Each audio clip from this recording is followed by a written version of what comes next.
নমস্কার, শুভ সকাল। আজ ঈশ্বর কথায় শ্রী শ্রী সারদা মায়ের কথা আমরা পাঠ করছিলাম। শ্রীমতী সরোজবালা দেবী উনি মাকে কিভাবে দেখেছে সেইভাবে আমি প্রথম প্রণাম জানাই মাকে, সঙ্গে সঙ্গে প্রণাম জানাই সরোজবালা দেবীকে। ওনার কথাগুলো আমাদের কাছে একটা ধ্যানের মতন মনে হয়। আমাদের যখন শুনি মনের মধ্যে একটা ছবি চলে যায়, পরবর্তীকালে সেইগুলো মনে হয় যেন আমাদের মায়ের সম্পর্কে অনুধান করা হয়। শুরু করি শ্রী শ্রী মায়ের কথা। বাগবাজারে মায়ের বাড়ির সামনে মাঠে নানা দেশের কতকগুলো স্ত্রী পুরুষ বাস করে। নানা প্রকার কাজ করে তারা জীবিকা নির্বাহ করে। তার মধ্যে একজনের উপপত্নী ছিল, উভয়ে একত্রেই বাস করত। এই উপপত্নী কঠিন পীড়া হয়েছিল। মা ওই কথার উল্লেখ করে বললেন, কি সেবাটাই করছে মা, এমন দেখিনি। একেই বলে সেবা, একেই বলে টান। এই বলে ওই রূপে তার সেবার কতই সুখ্যাতি করতে লাগলেন। উপপত্নীর সেবা আমরা উহা দেখলে ঘৃণায় নাসিকা কুঞ্চিত করতুম, সন্দেহ নাই। মন্দির মধ্যে হতেও ভালোটুকু যে নিতে হয় তা কি আমরা জানি না মানি। সামনের মাঠের ঘর হতে একটি দরিদ্র হিন্দুস্থানী নারী তার রুগ্ন শিশুকে কোলে করে মায়ের আশীর্বাদ নিতে এসেছে। তার প্রতি মায়ের কি দয়া, আশীর্বাদ করলে ভালো হবে। তারপর দুটো বেদানা, কতগুলো আঙুর ঠাকুরকে দেখিয়ে এনে তাকে দিতে বললেন। আমি মায়ের হাতে ওইগুলো এনে দিলে মা সেই নিঃস্ব রমণীটিকে দিয়ে বললে, তোমার রোগা ছেলেকে খেতে দিও। আহা, সে কতই খুশি হয়েছে গেল, আর বারবার মাকে প্রণাম করতে লাগলো। 1300-1800 বঙ্গাব্দে পটলডাঙ্গা বাসা হতে বৈকালে গিয়েছি।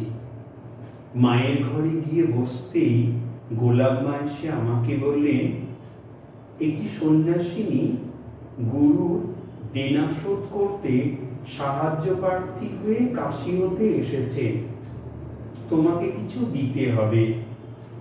আমি সানন্দে স্বীকৃত হলুম। মা হেসে বললে, আমাকেও ধরেছিল, আমি কি কারো কাছে টাকা চাইতে পারি না? বললুম, থাকো, হয়ে যাবে। গোলাপ মা বললেন, আমার শেষে হিল্লে করে দিয়েছে। মা আস্তে চুপি চুপি আমাকে বললেন, গোলাপ 3খানা গিনি দিয়েছে। খানিক পরে সেই সন্ন্যাসিনী এলেন। তিনি বলরাম বাবুর বাড়ি গিয়েছিলেন। সেখানে ভক্তেরা তাকে যার যা সাধ্য কিছু কিছু দিয়েছেন। শুনলুম, সন্ন্যাসিনী হবার পূর্বে তার বৃহৎ সংসার এবং 7 ছেলে ছিল। তারাই এখন কৃতি হয়ে সকল বিষয়ের ভার নিতে তিনি সংসার ত্যাগ করে চলে এসেছেন। সন্ন্যাসিনী বললেন, গুরু নিন্দা করতে নেই বলে। তারপর তিনি প্রণাম করে বললেন, বড় মকদ্দমা প্রিয় ছিলেন, এখন বিদ্ধ হয়ে পড়েছেন, আর পারেন না। ওদিকে পাওনাদার ডিক্রি পেয়ে ধরতে চায়, কি করি মা? তাই তার জন্য ভিক্ষেই বেরিয়েছি। এ কথা শুনে শ্রী শ্রী মা একটি শ্লোক বললেন।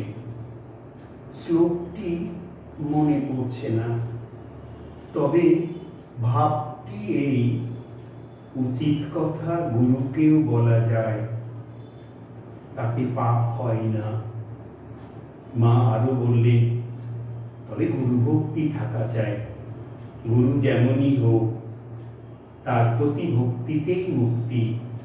ঠাকুরের শিষ্য ভক্তদের কি ভক্তি দেখো দেখি। এই গুরু ভক্তির জন্যে ওরা গুরু বংশের সকলকে ভক্তি তো করেই, গুরুর দেশের বিড়ালটাকে পর্যন্ত মান্য করে। সন্ন্যাসিনী রাত 3টে হতে বেলা 8টা পর্যন্ত জপ ধ্যান করে। সেই জন্যে একখানি ধোয়া কাপড় চাইলেন। মা ভূদেবের একখানি কাপড় দিতে বললেন। সন্ন্যাসিনী আমায় জিজ্ঞাসা করলেন, তুমি কি রাতে থাকবে? থাকো তো, তোমায় কিছু শিক্ষা দিতে পারি। মনে মনে ভাবলুম, আমাদের মার কাছে আবার আপনি কি শেখাবেন? কিন্তু প্রকাশ্যে বললুম, না, আমার থাকা হবে না। আমার গাড়ি এসেছে। সন্ধ্যা আরতি হলে শ্রী শ্রী মাকে প্রণাম করে বিদায় নিল। 28শে মাঘ 1300-1800 বঙ্গাব্দ। আজ মায়ের কাছে গিয়ে প্রণাম করে বসতেই মা আক্ষেপ করে বললেন, আহা, গিরিশবাবু মারা গেছে। আজ 4 দিন। চতুর্থীর কাজ। আমায় নিতে এসেছিল, সে নেই। আর কি সেখানে যেতে ইচ্ছা করে? আহা, একটা ইন্দ্রপতন হয়ে গেল। কি ভক্তি বিশ্বাসী ছিল। গিরিশ ঘোষের সে কথা শুনেছ? ঠাকুরকে পুত্র ভাবে চেয়েছিল।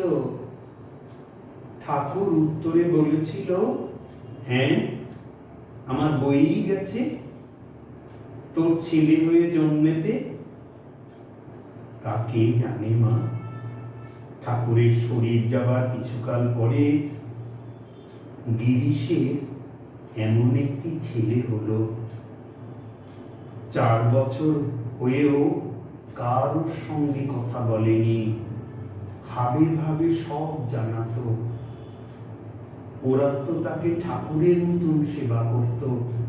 তার কাপড় জামা, খাবার জন্য রেখা, বাটি, গ্লাস, সমস্ত জিনিসপত্র নতুন করে দিলে সেসব আর কাউকে ব্যবহার করতে দিত না। গিরিশ বলতো, ঠাকুরই এসেছেন। তা ভক্তের আবদার কে জানে মা। একদিন আমাকে দেখবার জন্য এমন অস্থির হলো যে আমি উপরে যেখানে ছিলাম সকলকে টেনে টেনে সেই দিকে উ উ করে দেখিয়ে দিতে লাগলো। প্রথমে কেউ বোঝেনি, শেষে বুঝতে পেরে আমার কাছে নিয়ে গেল। তখন ওইটুকু ছেলে আমার পায়ের তলায় পড়ে প্রণাম করলে। তারপর নিচে নেমে গিরিশকে ধরে টানাটানি আমার কাছে নিয়ে আসবে বলে। সে তো হাও হাও করে কাঁদে আর বলে, ওরে, আমি মাকে দেখতে যাব কি? আমি যে মহা পাপী। ছেলে কিন্তু কিছুতেই ছাড়ে না। তখন ছেলে করে করে কাঁপতে কাঁপতে 2 চোখে জলধারা এসে একবার আমার পায়ের তলায় সাষ্টাঙ্গ হয়ে পড়ে বললে, মা, এ হতেই তোমার শ্রীচরণ দর্শন হলো আমার। প্রসঙ্গক্রমে মা তখন বরানগর কুটিরঘাটায় সৌরীন্দ্রমোহন ঠাকুরের ভাড়াটে বাড়িতে ছিলেন। ছেলেটি কিন্তু মা 4 বছরই মারা গেল। এর আগে একদিন গিরিশ ও তার পরিবার তাদের বাড়ির ছাদে উঠেছিল। আমি তখন বলরাম বাবুর বাড়িতে বিকেলবেলায় ছাদে গেছি। গিরিশের ছাদ হতে তাকালে সে দেখা যায়, সেটা আমি লক্ষ্য করিনি। পরে তার পরিবারের কাছে শুনলুম সে গিরিশকে বলেছিল, ওই দেখো মা ও বাড়ির ছাদে বেড়াচ্ছে। গিরিশ ওই কথা শুনে অমনি তাড়াতাড়ি পিছন ফিরে দাঁড়িয়ে বললে, না না, আমার পাপ নেত্র, এমন করে লুকিয়ে মাকে দেখব না। এই বলে নিচে নেমে গেছিল। পয়লা আষাঢ় 1319 বঙ্গাব্দ, বেলা প্রায় 4টে। শ্রী শ্রীমা অনেক স্ত্রী ভক্ত সঙ্গে বসে আছে। আমার পরিচিতার মধ্যে তাদের ভিতরে আছেন মাস্টার মহাশয়ের স্ত্রী, ডাক্তার দুর্গাপদ বাবুর স্ত্রী গৌরীমা ও তার পালিতা কন্যা, যাকে আমি দুর্গা দিদি বলে ডাকি, এবং বরেনবাবুর পিসি। আর যারা আছেন তাদের চিনি না। মা হাসি মুখে সকলের সঙ্গে কথা করছে। আমাকে দেখে বললে, এই যে, এসো মা, বসো। আমি গৌরীমাকে দিয়ে নিচে অফিস ঘর হতে নিবেদিতা ও ভারতে বিবেকানন্দ বই দুখানি আনালু। আমার ইচ্ছা মা নিবেদিতা বইখানির কিছু শোনে। মাও বই দেখে বললেন, ওখানে কি বই গা? আমি বললুম, নিবেদিতা। মা বললে, পড়ো তো মা, একটু শুনি। সেদিন আমাকেও একখানি ওই বই দিয়ে গিয়েছে, এখনো শোনা হয়নি। যদিও অত লোকের মধ্যে পড়তে লজ্জা করতে লাগলো, তথাপি নিবেদিতার সম্বন্ধে সরলাবালা কেমন সুন্দর লিখেছে তা মাকে শোনাবার আগ্রহে এবং মায়ের আদেশে পড়তে আরম্ভ করলুম। শ্রী শ্রীমা ও সমবেতা স্ত্রী ভক্তেরা সাগ্রহে শুনতে লাগলেন। নিবেদিতার ভক্তির কথা পড়তে সকলেরই চোখ অশ্রুসিক্ত হয়ে উঠল। দেখলুম মায়ের চোখ দিয়েও অশ্রু গড়িয়ে পড়েছে।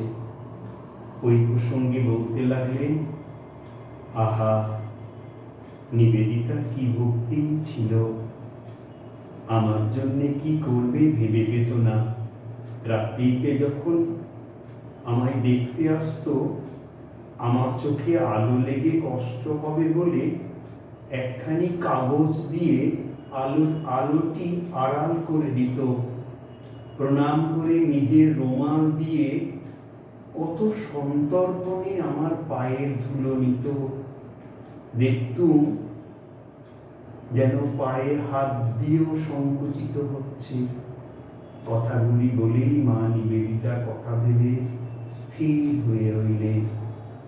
তখন উপস্থিত সকলেও নিবেদিতার কথা যা যা জানতেন বলতে লাগলেন। দুর্গা দিদি বললেন, তিনি যে ভারতেরই ছিলেন, নিজেও তাই বলতেন। সরস্বতী পুজোর দিন খালি পায়ে হোমের ফোঁটা কপালে দিয়ে বেড়াতে। পুস্তক পড়া শেষ হলো। শ্রী শ্রীমা তখনও মাঝে মাঝে নিবেদিতার জন্যে আক্ষেপ করতে লাগলেন। শেষে বললেন, যে হয় সুপ্রাণী তার জন্য কাঁদে মহাপ্রাণী, অর্থাৎ অন্তরাত্মা। জানো মা, আর একবার লাইনটা বলি, যে হয় সুপ্রাণী তার জন্যে কাঁদে মহাপ্রাণী। মা, তোমার অশেষ আশীর্বাদে আমাদের সবাইকে সুপ্রাণী করো। আমাদের অন্তরে ভক্তি আরতি তোমার শ্রীচরণে অর্পণ করি। আজ এই পর্যন্ত। শ্রী শ্রী মায়ের আশীর্বাদী হাত আপনাদের সকলের মাথায় পড়ুক। খুব ভালো থাকুন, খুব আনন্দে থাকুন। নমস্কার।